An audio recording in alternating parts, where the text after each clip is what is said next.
स्वागत है आप सभी का हमारे इस नए वीडियो पर। जैसा कि आप सभी को जॉब से रिलेटेड जो भी नोटिफिकेशन अपडेट आती है उसकी जानकारी हम आपको हमारे चैनल पर देते रहते हैं, तो आप हमारे चैनल को ज़रूर सब्सक्राइब करके रखें ताकि आपको सही समय पर सही जानकारी मिलती रहे।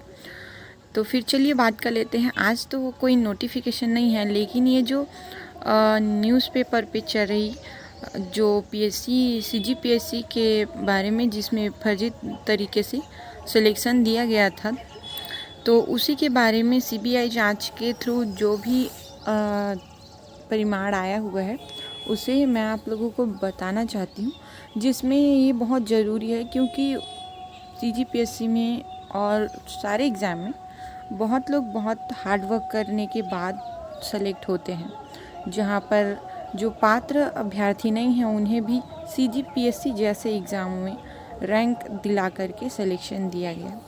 और उसी के बारे में हम पूरी डिटेल में बात करेंगे कि कैसे टॉमन सिंह ने नियम बदलवाए, फैमिली से भतीजा शब्द हटवाकर चयन बोर्ड में रहे थे। ठीक है, उसी पर हम बात करेंगे। तो चलिए न्यूज़पेपर की इस कटिंग पर बात कर लेते हैं, जिसमें देखिए सोनवानी की साजिश पार्ट 2 एक बार और इसका मैंने भी वीडियो डाला था। ये दूसरा ये दूसरे दिन का है। ठीक है, तो जो भतीजे के लिए पूर्व अध्यक्ष ने परिभाषा बदलवाई, ये इसका हेडिंग है। टॉमन ने नियम बदलवाए, फैमिली से भतीजा शब्द हटवाकर चयन बोर्ड में रहे। यहाँ से देखिए हम देखते हैं इसमें और क्या क्या दिया गया है। तो छत्तीसगढ़ लोक सेवा आयोग के पूर्व अध्यक्ष टॉमन सिंह सोनवानी ने अपने भतीजे भतीजियों का चयन करवाने के लिए बड़ी साजिश रची थी। ऐसी एजेंसी का मानना है कि मामले में जो पर्चे लीक हुए वे 4 नहीं और कई अभ्यर्थियों को मुहैया कराए गए थे। इसे लेकर के जांच चल रही है। सीबीआई जांच में खुलासा हुआ है कि इसके लिए उसने सबसे पहले नियम बदलवाए, रिलेटिव की जगह फैमिली लिखवाया और फैमिली से भतीजा शब्द हटवा दिया। साजिश को अंजाम देने की शुरुआत 14 जुलाई 2021 को हुई। उस दिन सोनवानी ने सोनवानी के निर्देश पर रिलेटिव और रिश्तेदार के स्थान पर फैमिली परिवार शब्द को बदलने का प्रस्ताव बोर्ड में रखा गया। सीजीपीएससी की अधिसूचना 4 फरवरी 2021 में रिश्तेदार शब्द तहत पुत्र पुत्री, दत्तपुत्र दत्तपुत्री, पति पत्नी, भाई की पत्नी, जीजा भाभी, बहन का पति, भतीजा भतीजी को रिश्तेदार माना जाए, ये उल्लिखित है। इस बैठक में अधिसूचना के संदर्भ में रिलेटिव के स्थान पर फैमिली शब्द का उपयोग किया गया।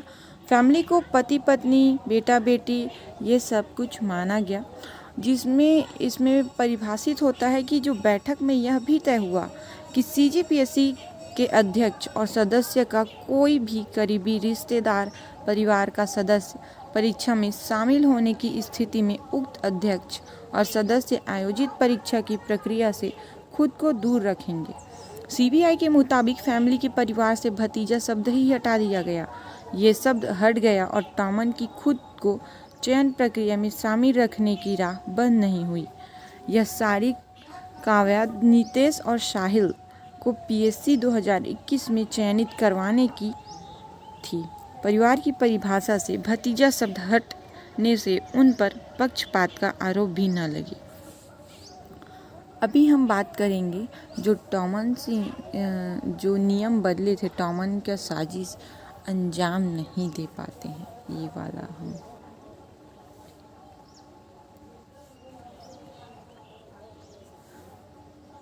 तो ये देखिए, नियम ना बदलते तो टॉमन साजिश को अंजाम नहीं दे पाते। यहाँ पे सीजीपीएससी की प्रक्रिया के नियम में स्पष्ट रूप से उल्लेख है कि पीएससी के अध्यक्ष और सदस्य के करीबी रिश्तेदार परिवार के सदस्य परीक्षा में शामिल होते हैं। उस स्थिति में खुद को आयोजित परीक्षा की प्रक्रिया से दूर रखना है। इस तरह के पूर्व एक मामले में अध्यक्ष ने बेटे परीक्षा में शामिल होने की पूरी प्रक्रिया से खुद को बाहर कर लिया था। इसके लिए उन्होंने लिखित में आवेदन भी दिया था। टॉमन ने पत्नी के एनजीओ के लिए श्रवण से मांगे थे 1 करोड़। भास्कर पड़ताल में खुलासा हुआ है कि टॉमन सिंह ने अपनी पत्नी डॉक्टर पद्मनी सिंह सोनवानी की अध्यक्षता वाले एनजीओ ग्रामीण विकास समिति और जीजाम गांव के लिए बजरंग पावर एवं इस्पात डायरेक्टर श्रवण कुमार गोयल से 1 करोड़ रुपए की मांग की थी। बाकायदा इसका जो प्रस्ताव टॉमन ने पीएससी के उप निरीक्षक नियंत्रक गिरफ्तार हो चुका है जो कि ललित गणवीर से बनवाया था। श्रवण ने अपने बोर्ड को गुमराह किया। बोर्ड ने पहले 20 लाख और बाद में 25 लाख रुपए की मंजूरी दे दी, जो 2 मार्च 2022 में 18 अप्रैल 2022 को जो जीएस के खाते में ट्रांसफ़र हुए थे। इसके बाद ही श्रवण को प्रश्न पत्र मुहैया करवाए थे जो कि उन्होंने अपने बेटे शशांक और बहू भूमिका को दिए। बाद में ये दोनों डिप्टी कलेक्टर पर चयनित हुए। बता दें कि टॉमन के भाई अनिल कुमार सोनवानी जीवीएस के सचिव, पीएससी के उप निरीक्षक गिरफ्तार ललित गणवीर कोषाध्यक्ष और टॉमन का भतीजा नितेश सोनवानी सदस्य हैं। जांच में पाया गया है कि जीवीएस के टॉमन सिंह और उसके परिवार का नियंत्रण है। सीबीआई ने अपनी चार्जशीट में लिखा है कि श्रवण ने सही कारण छिपाकर सीएसआर समिति के अन्य सदस्यों को गुमराह किया है। यहाँ पे देखते हैं, चलिए ये वाला जो कि सुनियोजित या घोटाला सीबीआई के रडार पर कई बड़े अधिकारी आ चुके हैं।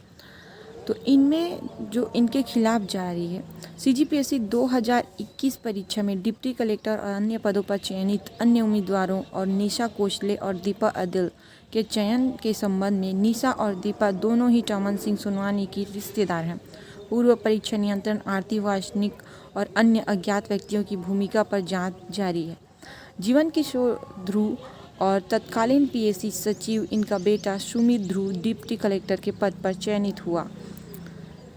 सीएफएसएल भेजे गए जब्त किए गए डिवाइस। सीबीआई ने 7 मोबाइल 1 लैपटॉप को जब्त किया। इन्हें जांच के लिए सीएफएसएल नई दिल्ली भेजा गया है। इन सभी डिवाइस में मौजूद डेटा और डिलीट डेटा रिकवर कर एक्सपर्ट ओपिनियन मांगा गया है।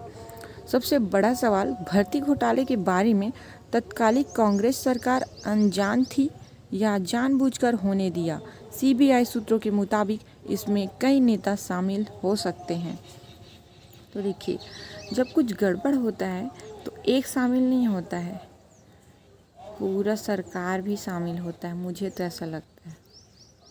चलिए देखते हैं क्या होता है इसका। बट जो भी गलत किए हैं उनको सज़ा ज़रूर मिलनी चाहिए। लोग यहाँ मेहनत कर रहे हैं, इन लोग को मजाक लग रहा है। चलिए फिर तो मिलते हैं नेक्स्ट वीडियो पर। अगर इसके बारे में मुझे कोई जानकारी मिलेगी तो मैं ज़रूर आप लोगों को बताऊंगी, और अगर आपको मिले तो आप मेरे को भी बता सकते हो। ठीक है।